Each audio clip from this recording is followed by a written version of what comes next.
Hey everybody, welcome to another episode of Comics Discourse 114. I'm one of your hosts, Brian Newberry. And I'm Hassan. And there was an awkward pause there because Brian is not here tonight, but filling his shoes, we have a special guest. Would you like to reintroduce yourself to our listeners? Sure. My name is Brian Rios. No, sorry. I didn't want Hassan to feel like, missing a Brian. No, this is Peter Rios. Peter Rios from the Comic Geek Speak podcast. Hey, all. Well, thank you for joining us tonight. We appreciate it. It's always fun to have some of the Comic Geek Speak folks on. Shane almost became a fixture for a while we were doing the Giffen era Wahaha Justice League, Yeah. and he will be returning at some point, just to lay that out there for folks. Well, tonight Hassan and I and Brian have had this one percolating for a while, and it just seemed like it was a good time to do it. Although Brian is out, had just a random thought. We have both DC and Marvel have like line-wide events almost annually. It didn't start that way, but it is that way now, and they often create new characters in those events.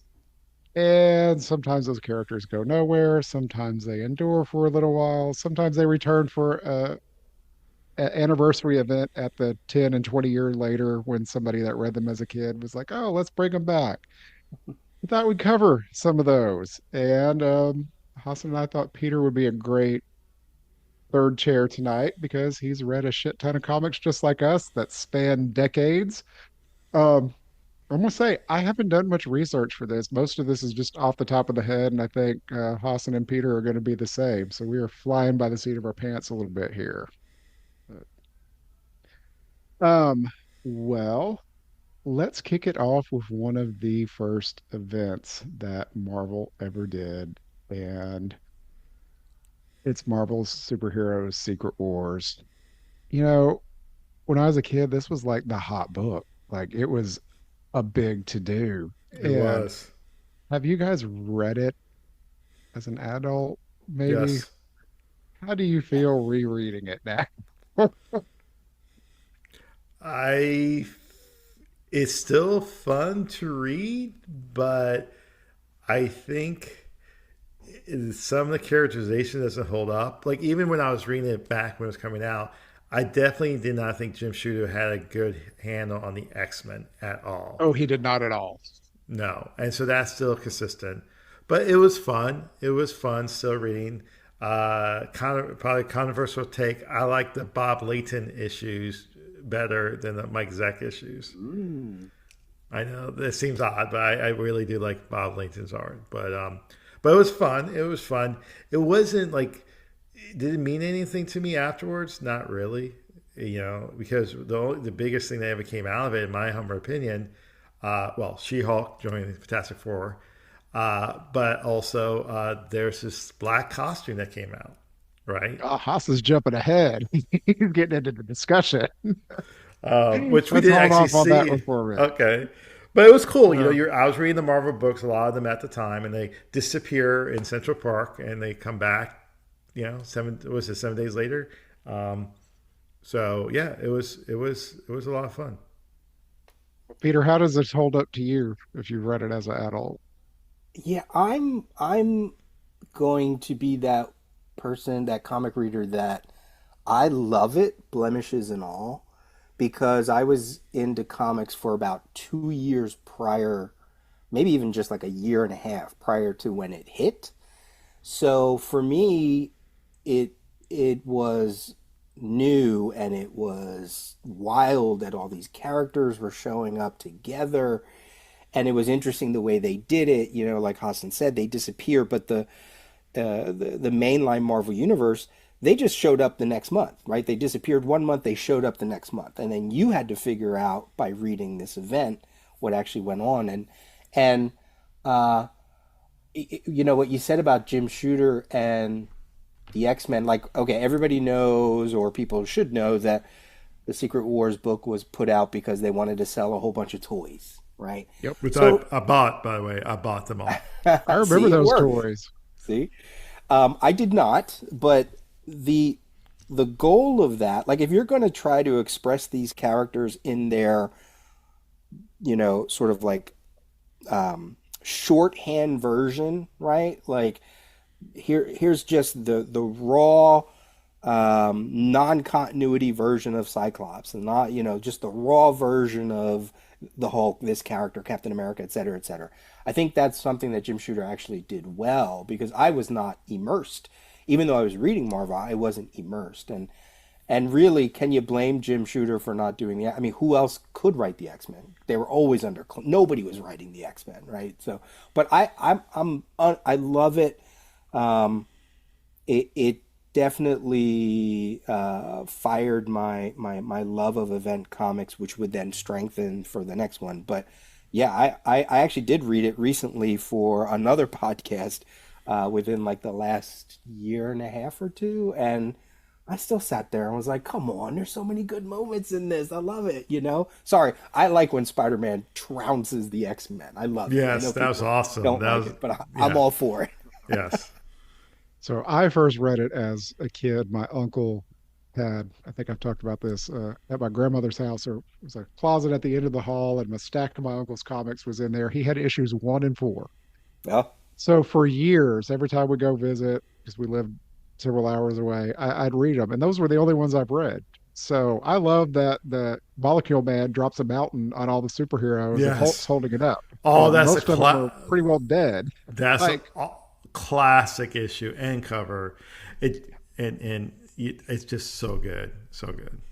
so I mean, there are good, cool moments in it. To Peter's point, but I had only read the first and issue 4 for a long, long time because back mm, then, it's hard to get to a comic shop when you're a kid. There weren't that many around. Finding back issues was a whole deal, and then getting your parents to pay more for a back issue when it was hard to get them to pay 75 cents for the comic at the grocery store. Whole different ball game back then. I read it every couple years just for fun. It is completely of its time. It is a wordy bitch for sure. Um, but there is some fun stuff to it. Well, let's hit the plot real quick. Hassan and Peter kind of laid it out, but the heroes disappear, and then they it starts with a whole cosmic scene of a galaxy being destroyed, and the heroes and the villains are in different satellites just watching this, witnessing the power of a god, and not like Thor level god, like a real, creationist type being, all powerful and everything. And he's this being we never see, wants the heroes and villains to fight. And that's literally what the 12 issues are about. He creates a world for them to fight on. And Battle World's come back a couple times. I don't consider it a character, but the setting itself has come back. yeah. Um, but we got several heroes and villains created from this run. I think the enduring, there's not that many that have endured for long. There's a few, well, one big one though. But Hassan, you wanna talk about it, so go for the big one. Well, I mean, it's the introduction of the black costume of Spider-Man, although we see it in Amazing Spider-Man first, and it is and that's what I mean is it's a living being costume. We didn't realize that. Well, we kind of realized that a little bit. It was hinted in the Amazing Spider-Man the first time we see it, but you get to see the costume for the first time.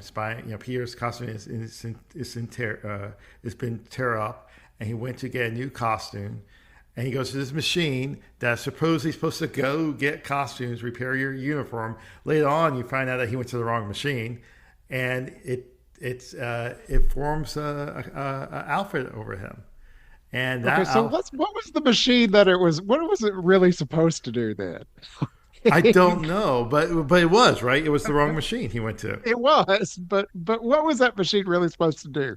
Because they just took over a base that they found. Like, what I the don't fuck know. was this place? Yeah, I mean, I'm thinking about it too hard, but it's kind But of fun to do and that sometimes. eventually, I mean, obviously, it's a big moment because eventually it leads to Venom in issue 300, or technically 299 of Amazing Spider-Man, and I think that is the biggest part of Secret Wars is Venom. Ultimately, it led to the birth of Venom. Um, I Venom and think, a whole bunch of whole other not as good concepts. yeah, but I mean, I remember the black costume being coming out, and everybody was picking up that Amazing Spider-Man issue. I Yeah. still have a copy of it, and It was my first Amazing Spider-Man costume comic. I really, don't ask me why, but that was the first one I picked up. Maybe it was because of the costume, but why didn't I notice all the covers before, right? Because I was that reading other Marvel at the time, but for some reason that was and I still have my original copy. Yeah. it's a great. I still think to this day it's a great outfit. It looks It fantastic is. on covers. I mean, they had a whole series called Web of Spider-Man, um, and he wore the black costume. He wore the black costume for a long time, um, what probably 4 years at least, and it just looked amazing on covers. Amazing, no pun intended. Just realized that. Probably a lot easier for artists to draw. Let's just put that out there Yeah. too. Yeah. Yes, yes, yes. But I still think, and it was interesting was, not to get on a tangent, it was Todd McFarlane that brought back the original outfit. And I think under Todd McFarlane, the original outfit looked better than what other artists were drawing in the past. The webbing and everything is really cool. So I will say the original costume is still better than the black, but the black looks awesome. Yeah. And we Well, should there's a say couple. that with the theme of this episode, the whole reason he thinks the costume designs itself that way is because he thinks he's inspired by the new Spider Woman That's that right. Yep. shows up That's right. in Secret Wars, which is one of the contact characters that one of the event characters that I wrote down, which I'm sure you all did too, and it kind of does go to what you just said, Brian, about Battle World was made up of all these other planets, which is why there was like a suburb of Detroit, I think it was, or Denver. Denver. I was It going to was say Thank that. you. Denver. Yeah. Yeah, Yep. Yeah. It was, yeah. and And I know this because for some reason, we all have like D-level characters we really like. mhm. She's one of mine. Yeah. So Spider Nice, Woman. nice. This Spider Yeah. Woman. Yes. So it does make you think, if you get a character like Julia Carpenter and she's Spider Woman, you know, whatever that base was that he got the costume from had to also come from a planet that probably was studying that Venom suit, and that's yep. why the design of the machine is like you kind of sit on it and then you put your head under this thing, and so if they I don't know if they've ever told that story. I have to imagine somewhere they've told that story by now, where that I can't original remember. They've thing done a came few from. random like over the last 10 years they did another like 4 issue Secret Wars thing, and I can't remember if that was in it or not. All right. But Okay. Well, but it is, Spider Woman, another character out of Secret Wars that does have a lasting legacy, barring the very, levels. But very intermittent. Like I don't yeah. think they did much with her right after Secret Wars, but she eventually joined Freedom Force, Mystique's Brotherhood of Evil Mutants working for the government team. And then when the that team was sicked after the Avengers, she saved the Avengers and kind of eventually joined West Coast Avengers with like issue 70, around issue 70-ish. Um, and she was a long-term member of that and Force Works of all things for a while. Um, but now isn't she the new Madam Web Yes, she somehow? is. Like she got convoluted so Mm. rapidly after that when they brought in Maddie Franklin as Spider Woman and then brought back Jessica Drew. She kind of got relegated out a lot, which is unfortunate because she didn't have the same powers as Peter. I don't think any of the Spider Women really do, but she could stick to walls, but she made webs like mentally, Hmm. psionically, and it was a little different. They didn't just form immediately. If something if they broke, it'd give her feedback and things like that. So and she had a kid. She had like a whole supporting cast there, but they didn't treat her very good to me. So there were two more that I would say, well, besides the Beyonder. Titania and Volcana. Hmm. Dr. Doom found the women from the Denver suburb and decided to run some human experimentation and created two new villains. And Titania has endured. Volcana, she pops up sort of in the background. And did y'all ever read in the 90s the Fantastic Four annuals, like when they had the big crossovers, like the Days of Future Present and things Yes. like that? Yeah. Yeah. Do you remember for multiple years they had backup stories after the main one, and they were usually about the Molecule Man and Volcana Oh, because they were a couple. I remember there were a And couple. I don't remember the stories. Yeah.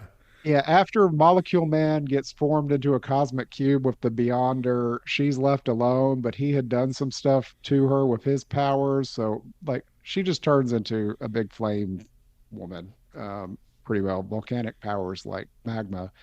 But he did stuff that would make her where she could turn to volcanic ash and things like that. And some of those backups have that starting to show where she had no idea that Molecule Man had done those things to hmm, her. Um, and then Titania, of course, is with the Absorbing Man. Their romance started in Secret Wars, and they're still together after all these years. yeah. And She-Hulk's number one enemy, and that started flat out in Secret Wars. And the other big one was the Beyonder itself. That was just a MacGuffin to create the story. And we don't see him that often. He comes back for Secret Wars 2, which is its own complete different thing. And I've read that more than Secret Wars, I will admit.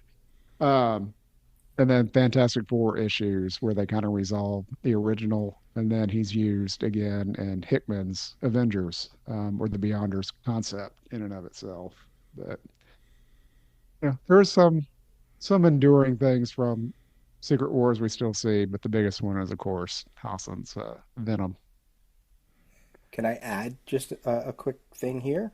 I Yeah. love Titania's irrational fear of Spider-Man because he beats her so badly in Secret Wars, and then that becomes like a recurring thing every now and then for her. I'm also going to include, I'm assuming this is how you pronounce the name, Saji, Yeah. one of the aliens. You know, every great event has some character that they create new, um, that has to like either interact with all the heroes. Sometimes they're the sacrifice, for the event. Um, but it's such an odd introduction. It's such an odd use of a character just to create this little term triangle love thing, but also to make sure that if any hero dies, that because she has the power to heal, that she can, be that person that constantly keeps them in health, right? But, you know, that character, that concept, it kind of, for me, always, whenever you get to those moments, you're like, oh, yep, here comes Saji. Oh, here comes Human Torch once again fawning over her for no reason, or Colossus fawning over her for no reason. Her powers made him fall in love with her. And it Yeah. also caused the end of Hassan's favorite X-Men couple of all time. Yes, it did. Yes, it did. We got a really great issue out of the X-Men when Peter and Kitty have that conversation, all because of that All event because a and that 19-year character. old's dating a 14-year-old, because that's appropriate. Yeah. Let's change the subject now. Oh, well, let's jump to the distinguished competition. Uh, let's talk about some Crisis on Infinite Earths. Peter, you wanna lead a little bit of this one?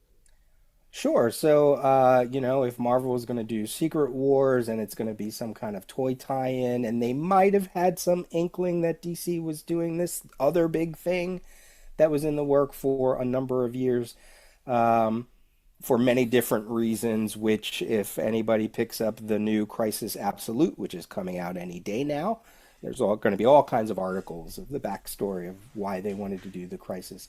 Um, uh, Earth shattering, universe shattering, multiverse shattering. Crisis on Infinite Earths is the benchmark for all events after, not only in terms of scope and story, but in terms of what you do line wide with your comics, with tie ins and all kinds of things.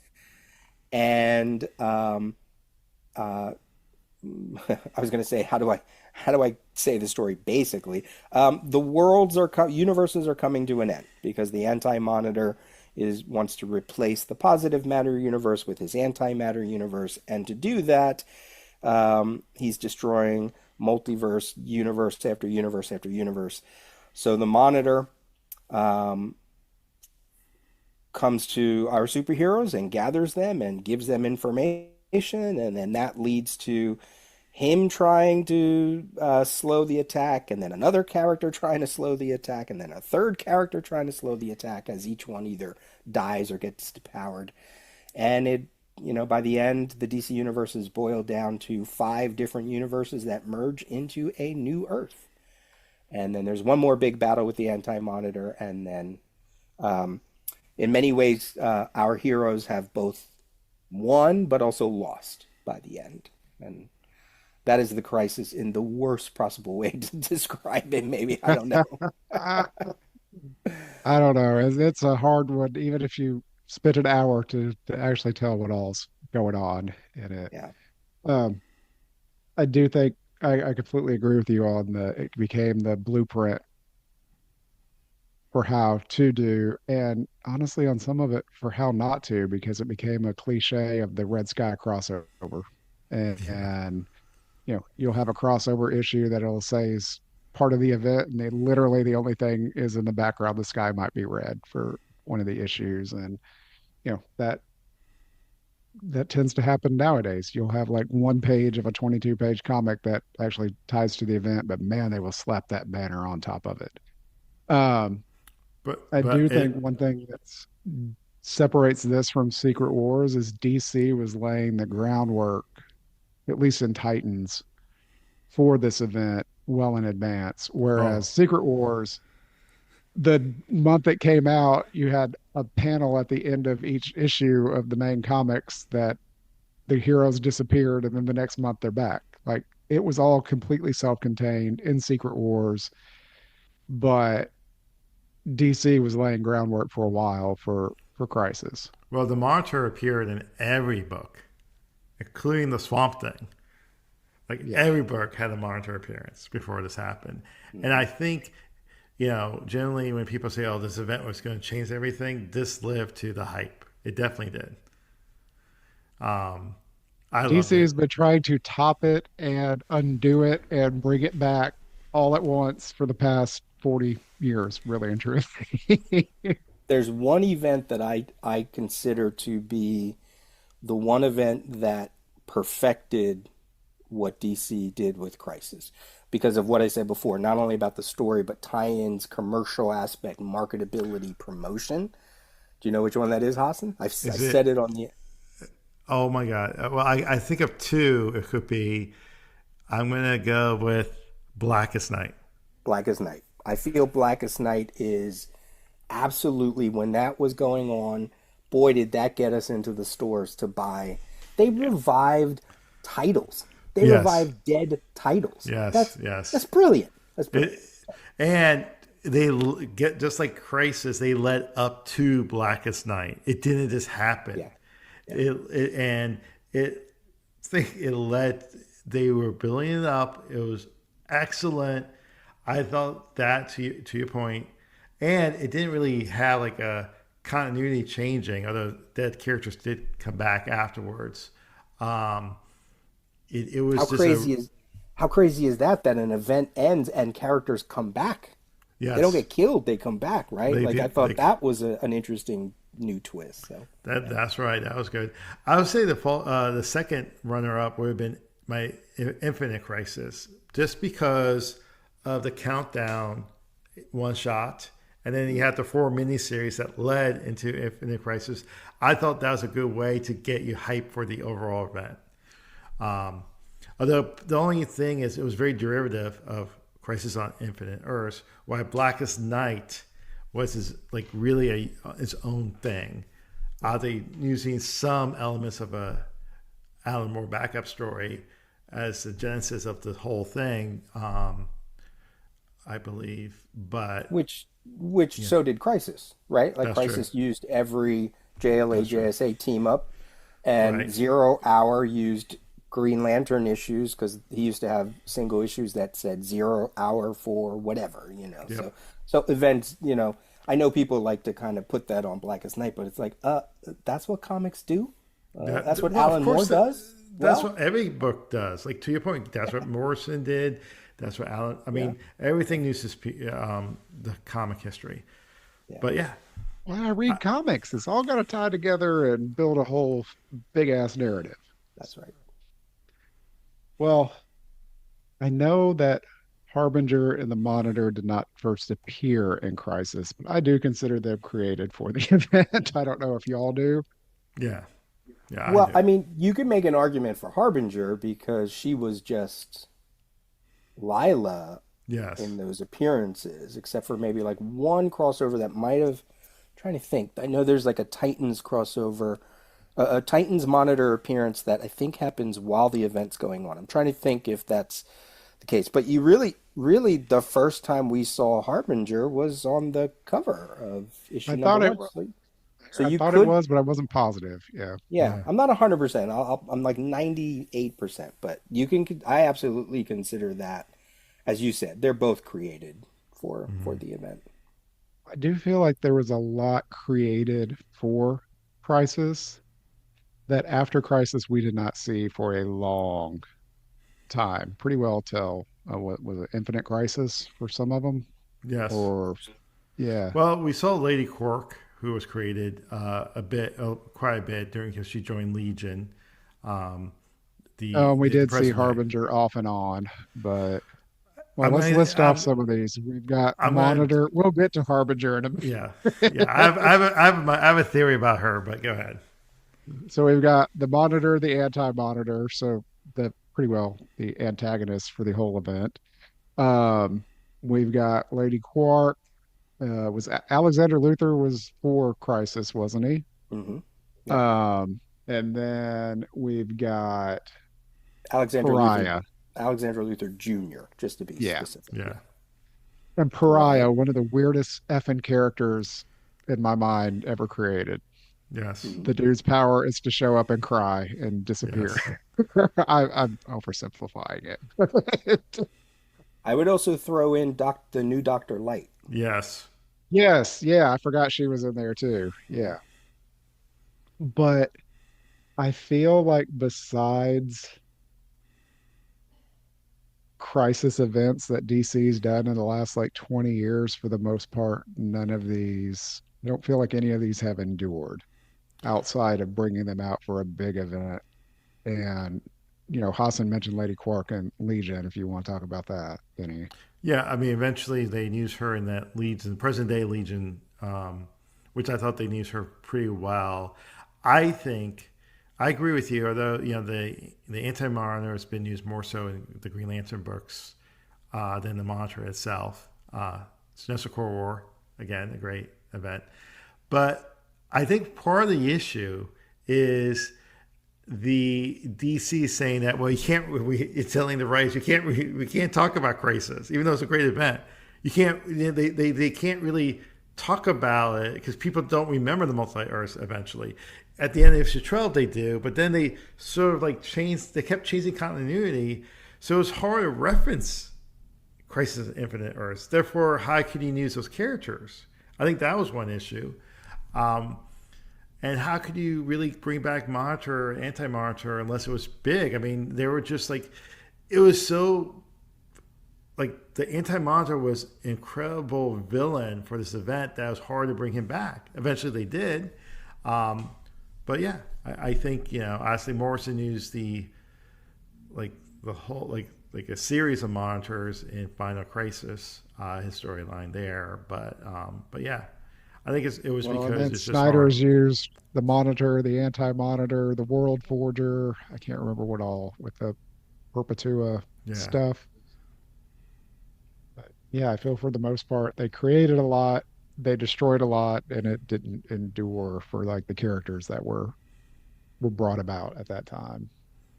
Some of that I feel too is because when you so Pariah to me is one of those event characters that is kind of like the personification of that event.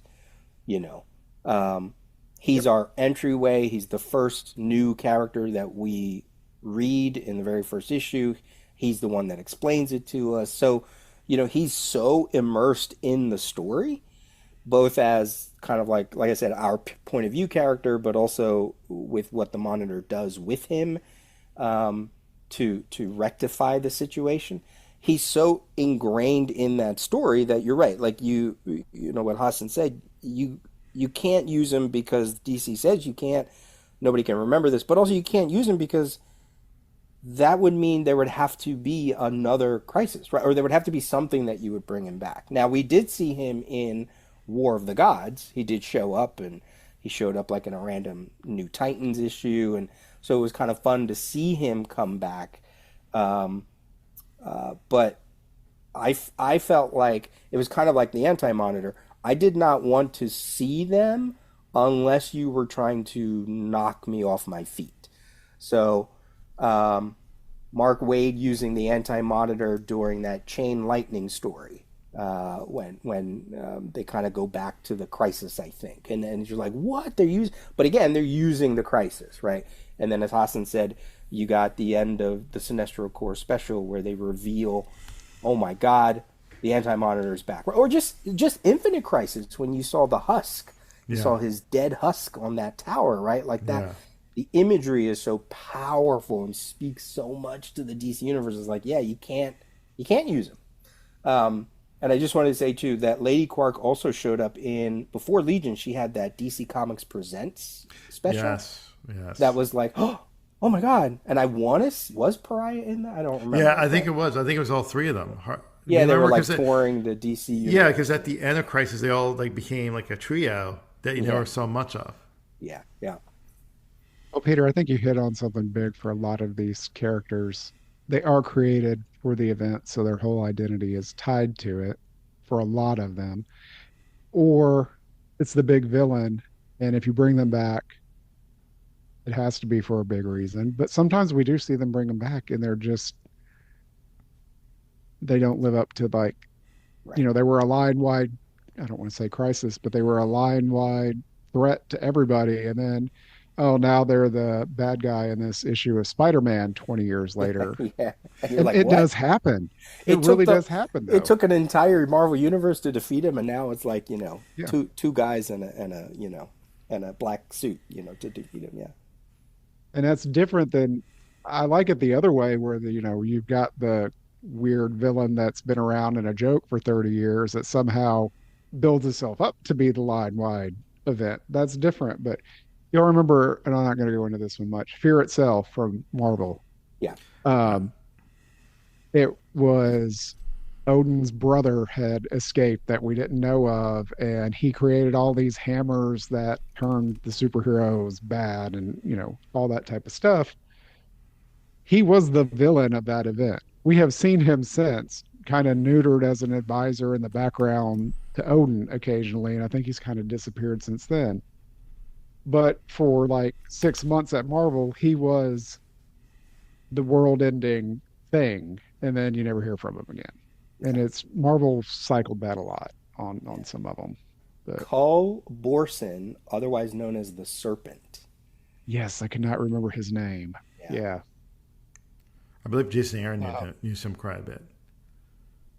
Yeah, but he wasn't like a baddie in that part. He was kind of in the background advising Odin. Yeah. Right. Well, since we're talking about some of these characters, let's go right into Millennium. What can I give one more thing about? This is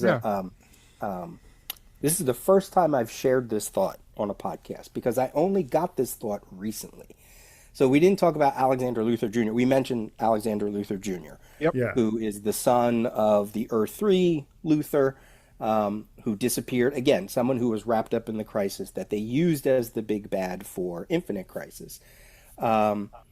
And many people at that time were like, what? That seems weird that him and Superboy Prime had this weird sort of heel turn thing. Yeah. So I was going through some of these events for a different reason, and I was going through. So I went backwards. I was looking at Final Crisis, and Final Crisis is this whole thing where Darkseid is kind of like a virus, like an infection. He's infecting people, right? And there's things with their eyes, and they become, personified with this whole Darkseid being energy. Okay. And then that made me think of, oh, okay, Darkseid as an infection. Alexander Luthor went bad in Infinite Crisis. In the big battle at the end of Crisis, Darkseid helps them by funneling his power through Alexander Luthor Jr., through his eyes specifically, where Yes. Alexander Luthor even says, oh my god, I feel like this new whatever, blah, blah, blah, and then like zaps him. Hmm. And that's one of the ways that they help, Darkseid helps to win the day, right? And I went, okay, headcanon this all you want, call it whatever you want, but there feels like a way that you can say it was Darkseid's, because then go further into the what you mentioned, the whole Perpetua and the Dark Crisis, the Dark Hand, like everything is kind of connected. There's your connection. That's the reason why Alexander Luthor Jr., you could say, went bad, because he was probably infected by Darkseid juice. I like And that. I like that so theory. I like it. I love I'm that bringing it fact. out there. Here's a for the first time ever. That's actually brilliant. That makes perfect sense. I can't believe that it has not been used, because that would explain why he went bad. That would totally explain it. Yeah, Yeah, and then obviously the Superboy Prime also was introduced to this event, which we have seen him quite often nowadays. yeah, of Yeah. course. All right, sorry, not sorry So let's talk no.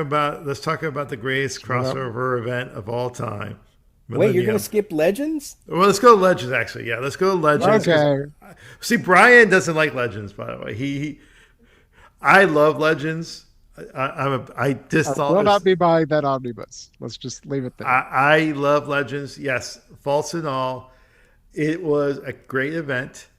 John Ostrander wrote it, and this is really his first big writing gig at. Oh, was it? Oh no, Ling Ween wrote it, right? Or now I'm thinking about No, it. I'm confused. yeah. They wrote it together, and John Byrne drew it. And this is back. This is when John Byrne is like joined DC. He's doing all the, he's doing this. He's doing Superman. He's doing Action Comics. I'm loving it. I love his interpretation of DC characters. I really do. Um, and this is really DC saying, "Hey, we had our biggest Burks were the New Teen Titans, the Outsiders, Legion of Superheroes. But you know what? We're going to focus on the main DC characters for the first time. You got Superman, you got Batman, you got Guy Gardner. They introduced, Blue Beetle had his own book at the time. He was in the event. Um, the Star of the Chains and Firestorm. It was a great event, and they introduced a very important character to the DC universe in issue one, which I think she's bigger than the event itself. Like she Oh, is I, like, I will agree to that. Yes. um, 1000%. and people forget she was introduced in this event. Amanda Waller, and I think this is like it's like, and I mean, there's no reason to go in. Well, is she still in news in DC? I mean, obviously she's off the board for now because she was the big bad in Absolute Power, but she was news so much in the DC universe for decades, Can I and she's say though, I yeah. miss that version of Amanda Waller. So do I. Like I wish when they were kind of rebirthing everything, they brought back that version. She is not, her look is completely unique. It is not something you would think of in a comic book character, but that woman has backed Batman up against a wall. Yeah. Literally. I mean, she's called the wall. Like she is stout. You do not F with her. Like I like that version. Yes, she's ruthless. She does what she wants. I feel like when you read that Amanda Waller versus Absolute Power, Amanda Waller, I like the original and I like how she Me looked. too. She was different and not just a generic, I don't like superheroes, so I'm gonna steal all their power. Again, You I have thought that other did her a disservice. yeah, you have other characters that do that, right? Like Sarge Steel eventually they gave him that kind of thing, or like General Eiling, or even Max Lord they eventually get. But Yeah. I felt like I didn't think she hated superheroes the way that she has come to be. I totally agree, and I also do agree, Hassan. Unfortunately, I do agree with Brian. I've read Legends off and on. It's beautiful to look at. It's a meandering mess by the time you get to issue three, and then issue four is the Yeah. same thing, and then issue five is the same thing, and they really want you to go read the The events, tie-ins. the tie-ins, Yeah, yeah. Yeah. yeah, No, and I don't disagree with that. yeah. I So mean I that ended that long run of Justice, the first run of Justice League. I mean Yeah. it and granted it was the Detroit era. It wasn't a high It Hey, was a point great Justice League error. watch history. it, Shut up. watch it. Shut up. But I mean Now this is those were dark, good issues of Justice League. But the yeah. event itself is just and it liked to oh and it was the style back then. You had to remind everybody what happened the issue before.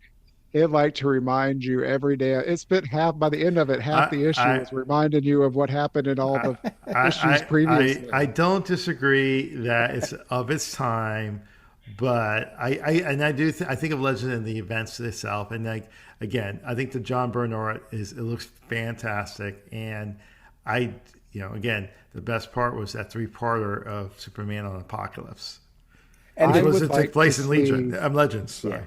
yeah. I would like to see a modern version of Legends. I think the concept of it would fit this day and time more.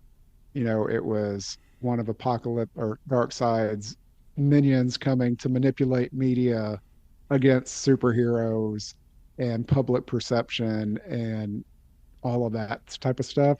I think that would resonate very well with modern times more than it did in the 80s.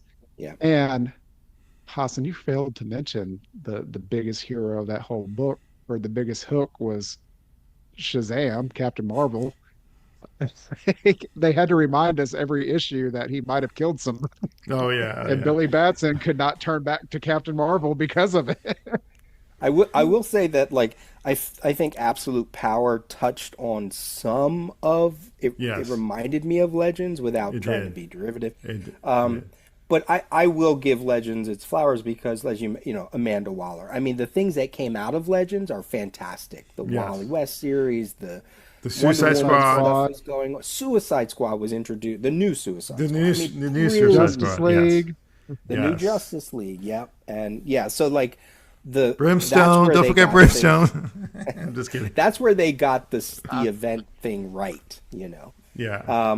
I will also say I think within this theme of characters that exist in the book, specifically for the book, she's very much a Saji character. The little girl that befriends Billy Batson, her name is Lisa.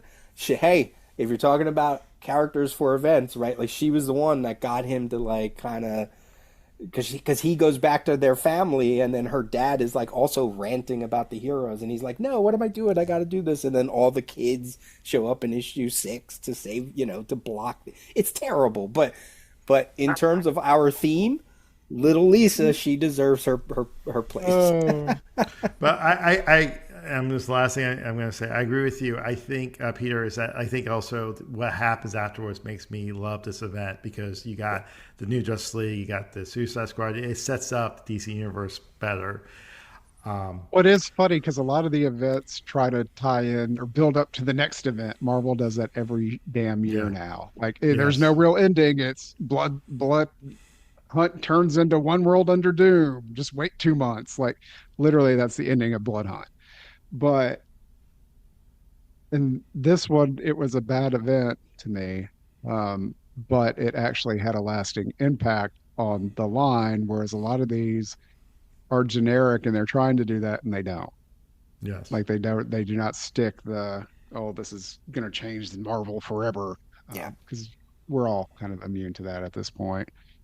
Um, well, Hassan, why don't you talk about Millennium? I really don't want to talk about Millennium. I It's love so making him talk about Millennium, Peter. He hates it it's so much. so popular that DC doesn't even have it on its app. That's how big it is. So I mean, I don't. Did you I buy don't. that trade? I can't remember. Like, No, didn't they I put out didn't. a trade of I it? didn't buy the I trade. haven't. That's the only time I'd ever read it because before the only time I'd read was the crossover issues, and it's like, It oh, is these are the interesting. it is the And then I event. read the event. So I have a. Ooh, You could talk about the event. I'm not going to talk about the event. I don't want I, to. I, it's bad. The Guardians of the Universe have decided to retire and ascend or whatever. I can't even really remember what, and they've decided to pick random humans from across the To earth to create the new become their Guardians. the new Eh, Guardians. Now the And the best. Zamorans, the female versions of the Guardians Yeah. are gonna help usher these people in. It's fucking weird, but they picked Well, 12 people, but they are all almost all of them are racist caricatures or stereotypes in one some shape or fashion. Wasn't there like 12 of them? I want to I say think it it And was then was. some more. some died, some got Yeah. killed, some Yeah. disappeared. Yeah, yeah. I mean, Yeah, and DC didn't they did a spin-off series with all these characters for 12 issues, and it was like a prestige, what kind of like a Baxter type paper series it's or the new format they call it back then. yeah, But yes, I mean, and it's only 12 issues. A for a couple reason. thoughts. But one thing you're missing, the best part of the event, there was a good part of the event. Actually, I would say the tie-ins were very good. It's just the event itself was not great, but the tie-ins were fantastic because the other thing was the Manhunters, which is a old villains of the Guardians, or they were created by the Guardians, and they sort of went into fastest mode robots. Apparently, you find out that all they've been hiding on Earth all this time, and then every book had a secret person that was a Manhunter all this time. In the Flash, it was Raleigh's father. Um, It was in not Dr. Jace. I think that's some bullshit that needs to be retconned. Helga was not a damn manhunter for all those issues.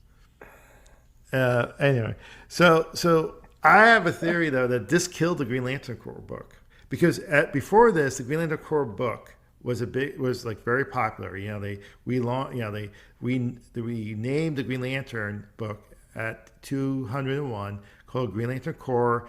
They had Killer Rog. Eventually, they had Guy Gardner. They had all these different Green Lanterns.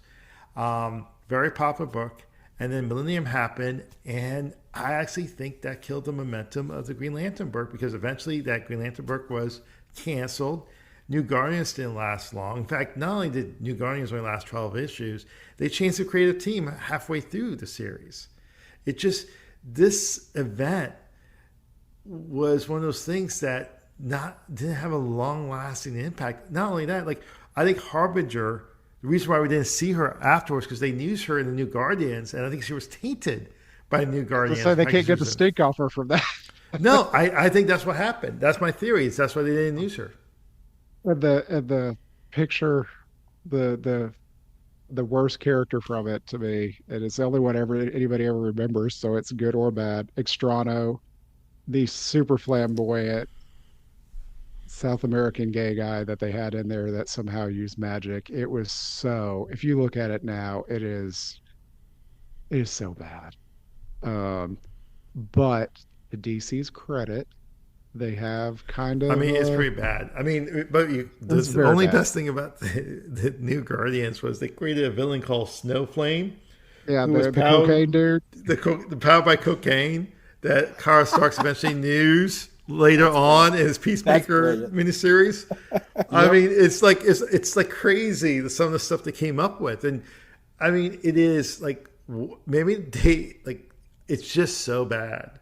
It is so bad. I don't know, Peter. I don't want to know what I want to see what you think of Millennium. Again, I think the tie-ins were fantastic. The Just League tie-ins, the Suicide Squad, there's a great five-storm Captain Atom team up. Mhm.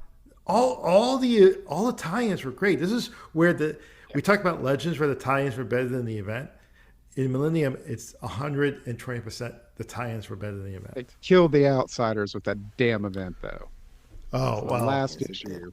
Yes, it Well, did. and yeah. I do want to just finish my Extrano thing. They have brought him back recently, but Yeah. they have completely redone the character, made him serious, a magical character that, sort of on par with Constantine, although we don't see him except when they wheel him out for Pride Month every year.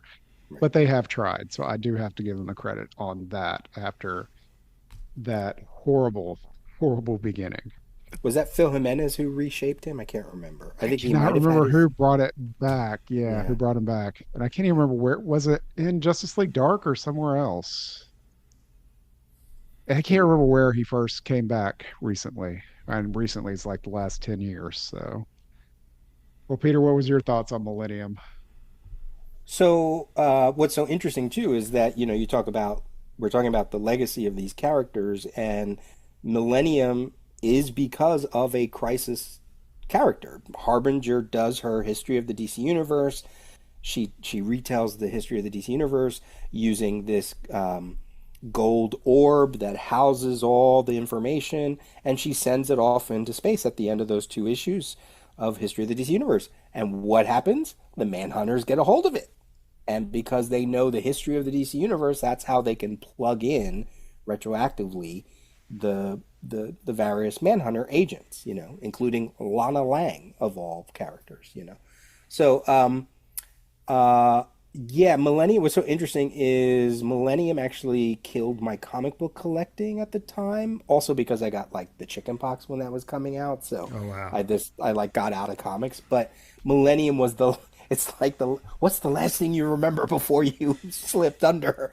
Millennium. I will say this though, there are parts of it that I do actually find very interesting. The whole what Steve Englehart was trying to do with like explaining the universe and the cosmos. There's actually some very metatextual things that happen that I think are by accident. Where like every issue is I think the titles are like 5, 8, 7, 6, 5, 4, 3. But there's this one sequence where he's trying to talk about the one and how everything comes from the one, and the very next panel, you see Superman.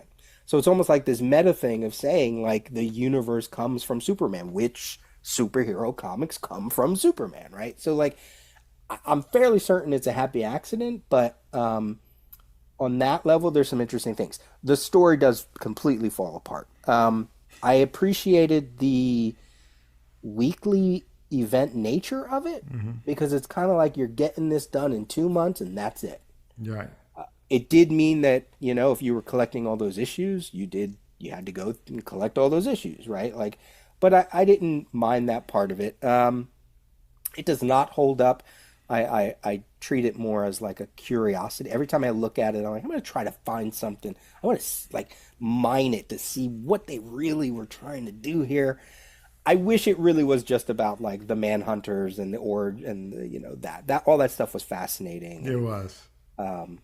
I was trying to pick a contact person out of it, and I think the Guardian and the Zamaron, while they retroactively have made that Guardian always be in like Hal Jordan's career.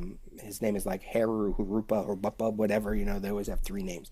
I want to say that I think that was the first time they were named, or maybe they were named right before it. I can't remember, but anyway, it's not good. It's not good. And then at the end of New Guardians, you find out that they are actually not the New Guardians. There was like this other group of creatures or something, and don't they say like, oh, those are we're meant to protect though. They're the real New Guardians. And it's like, what? I don't know. I haven't read it. I just We read a were the ones that they synopsis. told everybody were so they'd kill us and leave the other ones alone. Yeah, right. That's what it Yeah, really it could have been. was. Anyway, Oh, let's jump to Marvel and jump Yeah. ahead a little bit. When we were doing this, I thought, oh, I was trying to do like X-Men ones. It's like, oh, Mutant Massacre, we got the Marauders, that type of stuff, Mr. Sinister. But then I was like, Age of Apocalypse. At first I was like, oh, it's just different versions of the X-Men, but yeah, but there were still some brand new characters created for the event. So for those of you that don't know, Marvel killed off the X-Men titles in the 90s and they were, for all we knew, it was done. And they rebooted in this world ruled by Apocalypse, and Charles Xavier was dead, and Magneto founded the X-Men. And the world sucks. Apocalypse has won. America is his domain. He's taking over the world. The rest of the world is going to hell trying to fight him off. And the X-Men are pretty well the Resistance.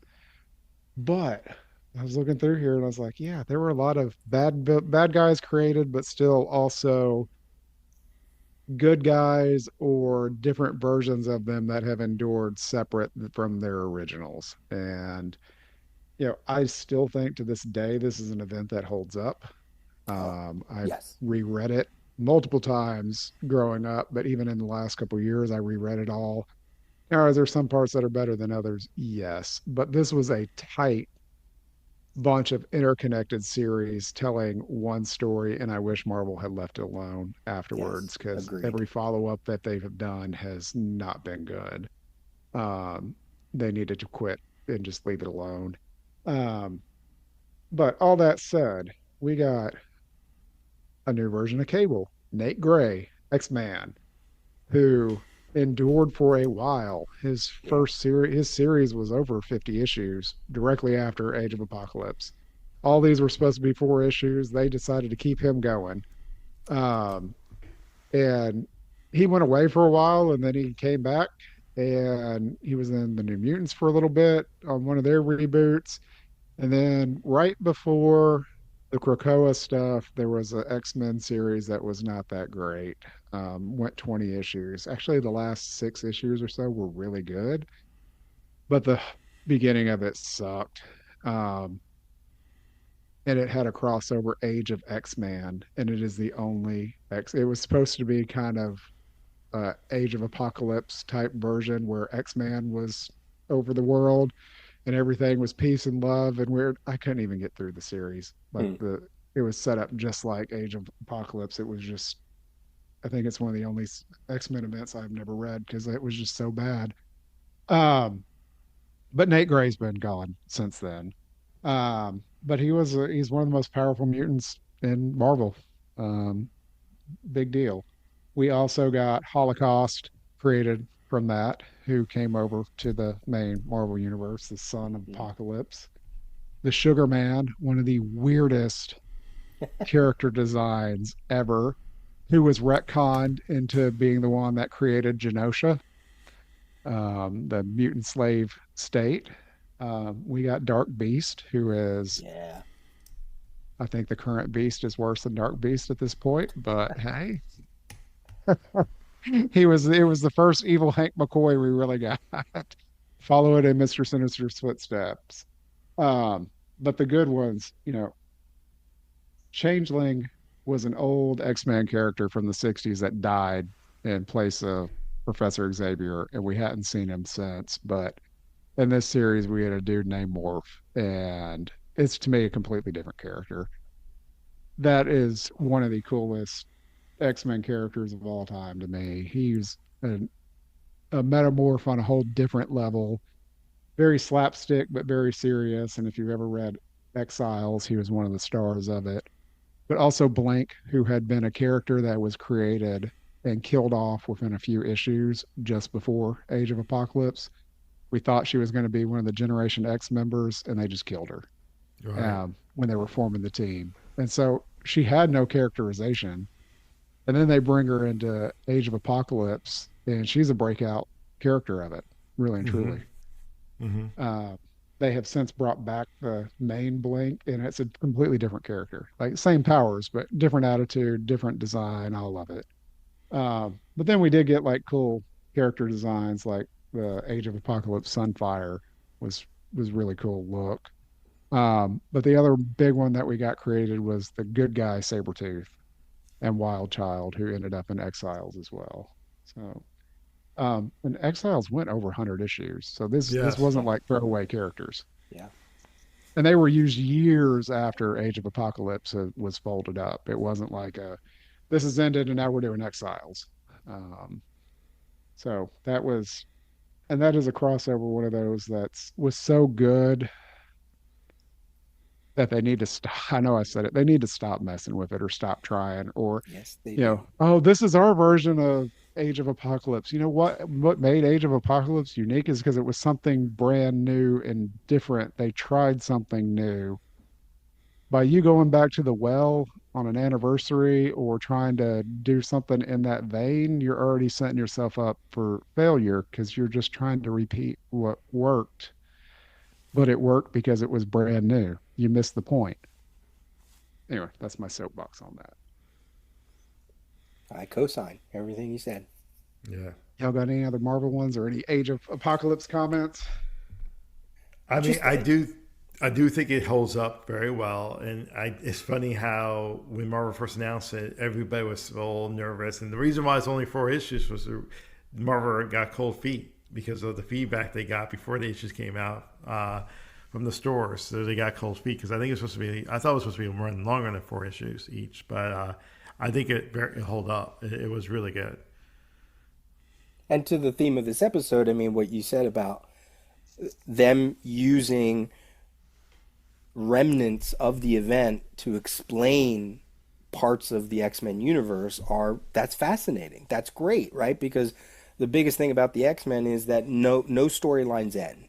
You know, subplots don't end. They just keep going. Well, now you have these new added wrinkles, like you mentioned, the Sugar Man and Dark Beast was wrapped up in like Morlocks and Mister Sinister and all that, and um, you know you have the X Men character. Plus, when you came back to the X Men line of books, there was like a little jump, right? Like things it wasn't directly connected to whatever issue happened before the Age of Apocalypse, which I thought also was fascinating, and I like it for that reason. When it you know it got me. I mean, I was already reading most of the X Men, and now I was reading everything because of that event. So, in terms of like the theme of the lasting effects, it had the lasting effects in the way that you want an event to affect the mainline books. But then when you start mucking around with it again and again and again, then it dilutes it. Now it's no longer, it doesn't have that same feel. So I totally agree with all that. Hey, Hassan, you want to do Armageddon real quick? Yes, this is well known. So it was a DC event where I believe it was like two one shots, and then it all tied in the annuals. They had an annual that takes place in the future, and there's a Monarch was the villain, but we don't know who he is, and we all we know is a former DC hero. But people figure out it was Captain Adam, and so DC did the thing. It's like, oh well, no, it can't be Captain Adam. We got to change it. So they changed it to Hawk last minute. And the reason I laugh is that it is the funniest cold feet because it makes perfect sense for it to be Captain Adam, not Hawk of Hawk and Dove. Doesn't make any sense. Didn't make sense. Um, so I do think it had lasting impacts because eventually you see Extract. It's still kind of talked about, and you also get the Rave Rider introduced in the Yep. event. Yep. And so I think that's a cool character that Dan Durgan's created. Dan Durgan's, I think, really was the led the event. And it was really cool. I did like the event because the annals that they did was really cool. It was loosely connected. You know, you didn't have to read every annual to understand what's going on. But I did like the concept. Um, and I think it definitely has some lasting effects, right? Extract, is it yeah, Extant? Exit, Dexter. sorry. Yeah, I want to extract. Exit was eventually, Monarch eventually became Exit. And eventually you see him in Zero Hour. You see him in Just Society of America. He was a villain there. So you definitely see him later on. Um, I also think it had a But everybody lasting. knows it's Hawk, and they just he's kind of can't take him too serious sometimes. No, It's kind of no. funny. Uh, Yeah,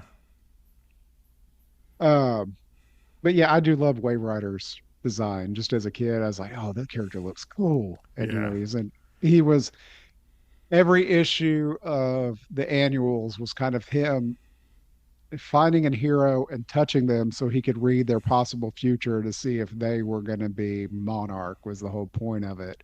So he was kind of the framing sequence. The only one I really read was the Flash one. And I'm kind of like, how many times did he have to touch Superman or Batman? Because they had like five annuals at the time. Oh, um, well, while we're talking DC annual events, a couple years later, they did another one.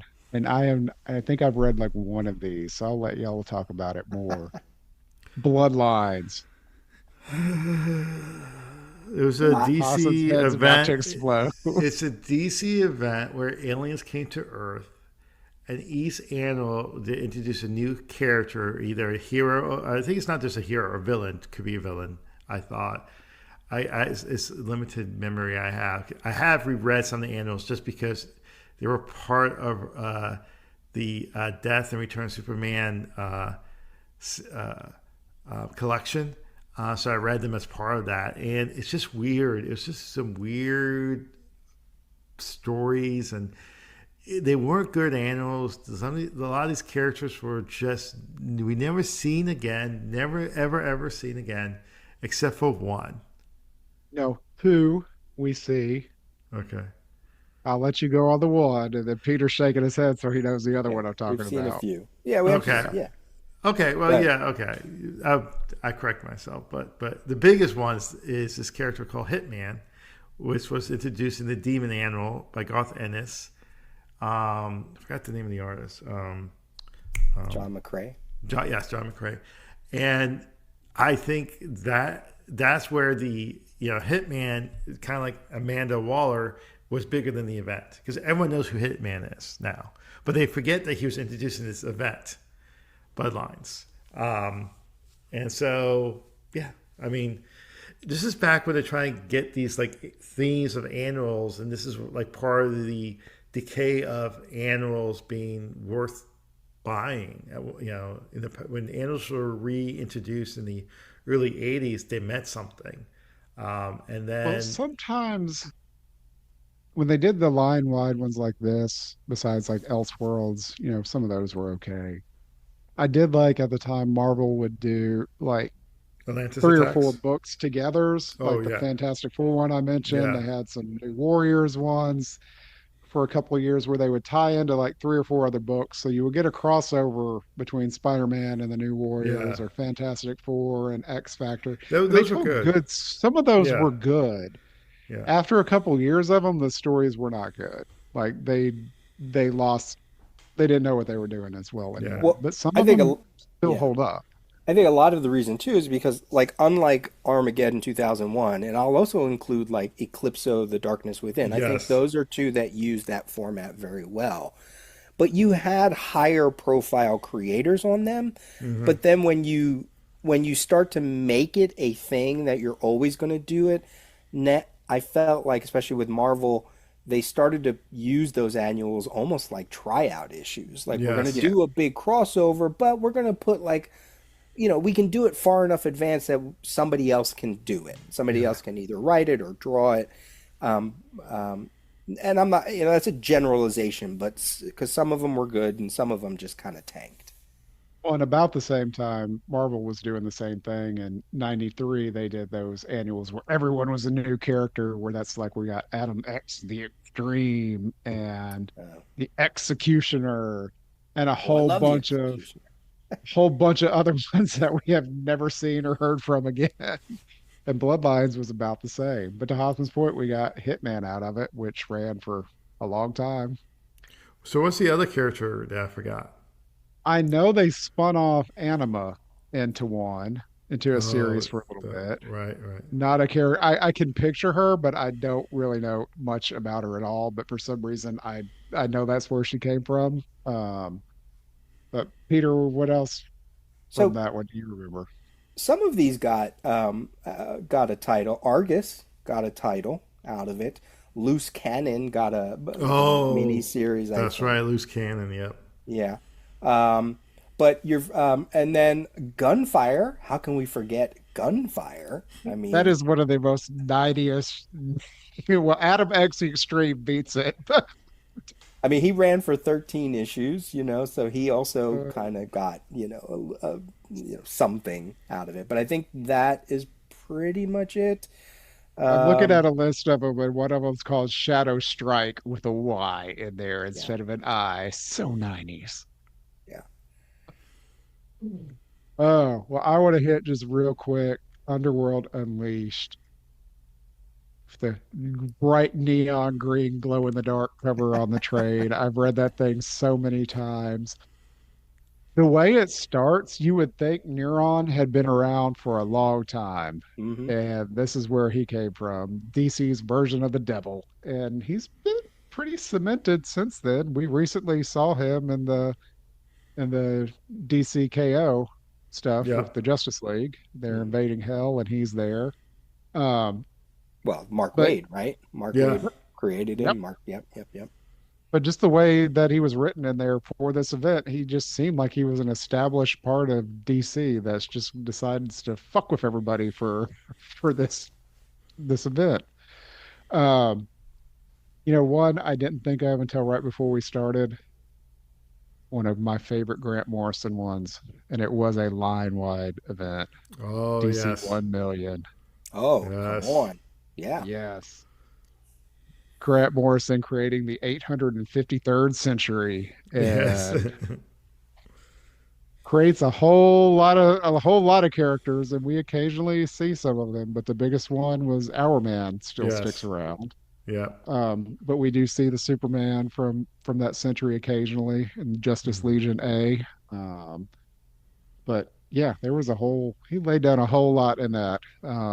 I feel like we recently saw Solaris too, but I cannot Yeah, remember for sure. Hmm. Yep, yep, yeah, yep, yep. And Prime Superman, right? The right. golden Prime Superman coming out the sun, which um, I think I haven't read in a long time, but isn't All Star Superman sort of connected to it too? Like the I thought he went into the sun at the end of All Yeah, Star it's Superman. it's So similar. It's yeah, it has similar themes I always sort connected. of took it that he would then eventually become the Prime Superman. But again, it's Yeah, been a long Yeah. time since I read I, it. So I go think ahead. that's a good yeah.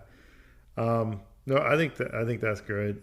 I would yeah, high level. I mean, it's not a company wide event, but it was two big events, in the '90s. I mean, the death of Superman and then the Nightfall, and we talk about creating a villain for that event. I think those two villains that were created for those two events have stuck around quite a bit, especially Bane. Yeah, I would say Bane probably had a much better afterlife than Doomsday. Yeah. It's kind of the same beat, although Yeah, I do Doom's like what they did with him in the most recent stuff. Yeah, I Time agree with you Trapper about now. that. Yeah. But Yeah. Bane had they elevated has elevated Bane to be probably Batman's number three villain. I think the way after this series, obviously Joker and Ra's al Ghul being the one and two, in my humble opinion. But yeah, Well, one I have to talk about just because this character and the whole hook of the event still annoys me to this day. Civil War 2. Oh, Did Civil y'all War read that Two, one? not Civil War 2. One. Civil War Two. No, I haven't read Civil that War one. 2. Okay. So Peter, can you think of any characters in the Marvel universe that can see the future? Sure, a bunch of Destiny and probably some other ones I'm not thinking of, but Yeah, definitely but Destiny. exactly. Well, when Fox had the rights to the X-Men and Marvel decided that the Inhumans were the new shit, they uh they decided that, hey, there's this Inhuman that can see the future, and now um, Captain Marvel, Carol Danvers, wants to control him so she can monitor everything and stop everything from happening. And there's this whole thing like about characters that can see the future like it's never happened in Marvel before. And what's the repercussions of that and the ethics behind that and stopping free will. They kind of go Minority Report, we're going to stop this crime before it happens. And I'm like, we had Destiny. Claremont did a whole damn X-Men series based off the books of Destiny. Have you people like I could not get over it the entire effing time. well, And then it turns out the character was wrong once, so that calls into question everything he's ever seen. And the character was literally created for the event. His name was Ulysses Kane. He got hit by the Terrigen mist that's floating around the world, and that was his inhuman power after he busted out of a cocoon, was to kind of see the future. And its whole like Iron Man against Captain Marvel on this free will versus destiny and all this shit. And it was just the whole basic hook of it crawled up me so bad because there have been so many Marvel characters that could see the fucking future, but this guy they acted like is the only one that ever could. Well, And we never saw this guy again. We've hardly seen the Inhumans again, but still. well, this is when they were trying to think make the Inhumans better than the X Men or bigger than the Yeah. X Men, and yeah, so it is probably it doesn't hold up because I totally forgot about this event. I read it when it was coming Oh. out, but I could not tell you what happened in the event, except for to your point, it was Tony versus Captain Marvel, Carol, and that's the only thing I can remember. That's it. Well, and this was a series of years where the Marvel events were really kind of not that great. We had Civil War 2, then Inhumans versus X-Men, and then Secret Empire. I couldn't even get through Secret Empire, the first issue. I've tried 3 times and I can't do it. And then we have Infinity Wars, not Infinity War. It was just a whole series of them that were just one whiff after another. Hmm. Um, but well, let's hit a few more really quick. I can 50. go through Right. some. Can I go Yeah. through Yeah, some? yeah, go for it, y'all. Yeah. Let's go Contest of Champions prior to I thought Secret about that Wars. one. All the Yeah, new heroes, right? Like Grandmaster and somebody else bringing it's almost like Secret Wars, bringing them together to yeah. battle and blah, blah, blah, blah, Yeah. blah. But we did get some like new characters that did not have any sort of legacy at all. Collective Man, Blitzkrieg. They were all characters to Like personify was a different nation. I was supposed to say, was it Pernier, the French one, or something Yeah, like that? Yeah. Shamrock was from Yep. Ireland, of course. She's popped up in one like clandestine or Fantastic Four issue or Excalibur. I remember seeing her. I can't even remember which one it was. We skipped over Invasion, and I think that one definitely with Vril Dox too, and Yes. the whole Legion. Like that there's another character that has really outgrown the event that he was reintroduced in, because there was a Vril Dox 2 in pre-Crisis. Um, I'm just gonna go. Oh, okay. Final Night. Now this is another character that this is like for me the poster child of you introduce a character in an event, you never see this person again, and they are the personification. So Final Night is about a sun eater that is traveling to Earth and it's going to eat the sun, hence the name. But on its way, it stops at like Tamaran, New Tamaran first. But it destroyed this character's world, and she's supposed to be kind of like she's trying to warn them, but she doesn't speak the language. So the event's called Final Night, and her name is Dusk. I mean, how much more on the nose can you be when you're I forgot creating a about character? her. Yeah, I remember the event, but I do not remember her because all I think of is the Sun Eater coming to eat the Earth, and then the Teen Legionnaires and Pharaoh yep, Lad, yeah. sacrificing himself. Yeah. When you broached this topic to me, it is the first one I came up with because I was like Dusk from Final Night. You can't get any purer than Dusk from Final Night. Sentinels of Magic in Day of Judgment. We saw those characters before, but the team. Identity Crisis gave us Owen Mercer, son of Boomerang. Oh, that's right. That's right. Totally forgot about Yep. that. Infinite Crisis gave us Blue Beetle, Jaime Reyes. Yep. Yep. And And I think he's bigger than the event itself because you yeah, see certainly he bigger. has his own movie. He has his own movie. Yeah. Which catches you up. You said 52? Yeah, I was going to say 52. Isn't that where we got Kate Kane, Batwoman Yep. from? And Renee Montoya as the Question.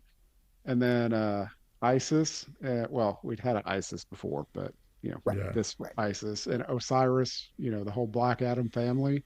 Hmm. Um, And a lot of those have endured. I kind of wish they bring Isis back, but I love that character. yeah, I do I do. too. And you guys, plug. You and Pants are doing a weekly discussion on New 52. I mean, not New Yeah, more 52, 52. Sorry. more on the art side than Yeah. anything, but it's allowing me to reread the series because I've only ever read it once. And yeah, I've only read it when it came out, and I'm like, oh, I need to just sit down and read this again. It's so damn good, and I just haven't yeah, done it. and if I you know read. the ending, it's there's it's just an You can see oh, all the seeds.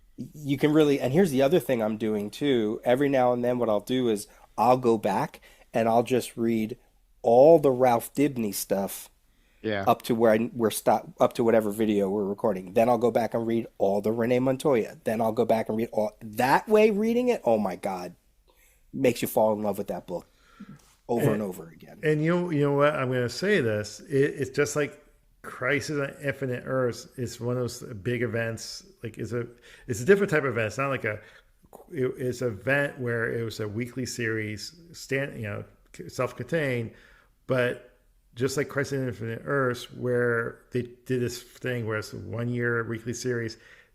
DC or Marvel has yet to able to get close to the greatness of this weekly series.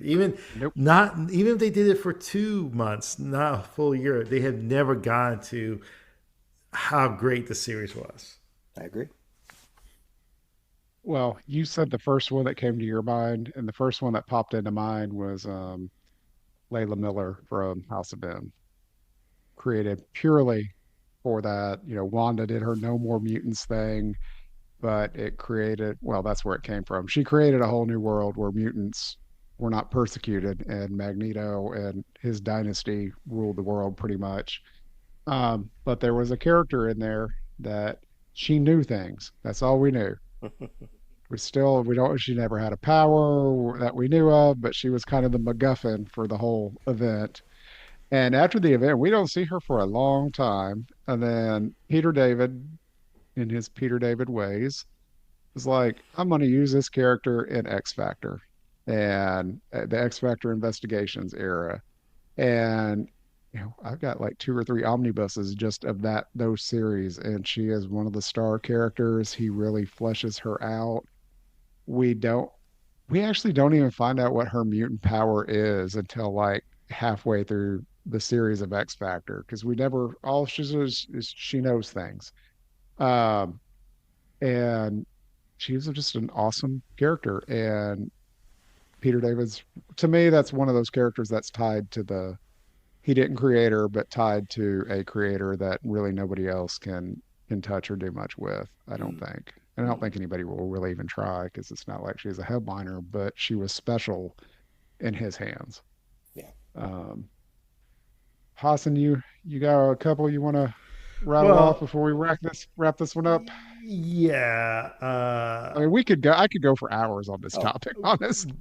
but yeah. Well, there's one that I think was created as part of the event, and like we talked about, some characters were created as part of the event. You never see them.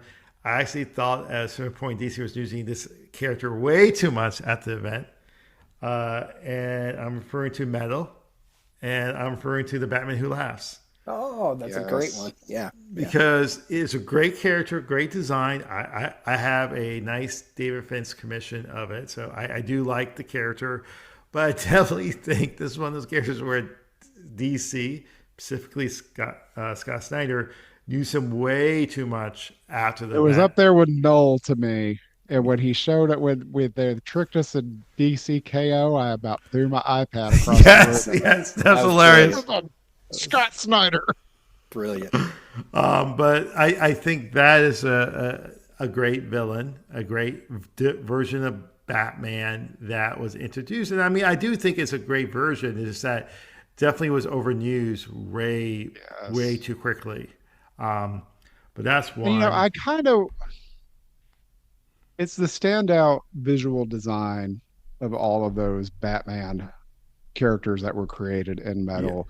yeah, I But love it would kind those. of be cool to see them use some of the other ones, Yes. because we only see the Batman Who Laughs, really. Like, they created what one for each version of the Justice League, kind of. Yeah. I can't remember what the hook was. Yeah. But if I they have. don't just keep wheeling the Joker one out, wheel out the Superman one or the Green Lantern one if they're wanting to do something. Anyway, that's me on my soapbox again. No, I don't disagree with that. I have all those figures too, so I don't disagree. I'm trying to think what else. I have a Um, few other ones. yeah, go ahead. I Um, think.